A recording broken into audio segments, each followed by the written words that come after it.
നമസ്കാരം. ന്യൂസ് കേരള പ്രധാന വാർത്തകളുമായി CK നാസർ കാഞ്ഞങ്ങാട്. ഇസ്രായേലിനെതിരായ ആക്രമണം അവസാനിപ്പിച്ചെന്ന് ഇറാൻ പ്രസിഡന്റ് ഇബ്രാഹിം റൈസി. ഇസ്രായേലിനെതിരായ ആക്രമണം നടത്തിയ സൈന്യത്തെ പ്രശംസിച്ചാണ് ആക്രമണം അവസാനിപ്പിച്ചെന്ന് ഇബ്രാഹിം റൈസി വ്യക്തമാക്കിയത്. ആക്രമണത്തിലൂടെ ശത്രുവിനെ പാഠം പഠിപ്പിക്കാൻ കഴിഞ്ഞെന്നും ഇക്കാര്യത്തിൽ ഇറാൻ സൈന്യത്തെ പ്രശംസിക്കുന്നുവെന്നും ഇറാൻ പ്രസിഡന്റ് വ്യക്തമാക്കി. ഇസ്രായേലിനെതിരായ സൈനിക ഓപ്പറേഷൻ ഞങ്ങളുടെ കാഴ്ചപ്പാടിൽ അവസാനിച്ചെന്നും ഇനി ഇസ്രായേൽ പ്രതികരിച്ചാൽ മാത്രം മറുപടിയെന്നുമാണ് ഇറാൻ സായുധ സേനയുടെ ചീഫ് വ്യക്തമാക്കിയത്.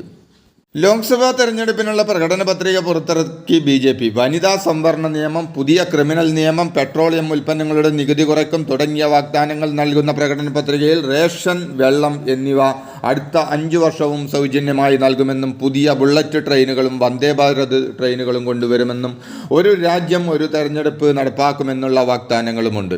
ഇന്ത്യയെ രാജ്യാന്തര നിർമ്മാണ ഹബ്ബാക്കും.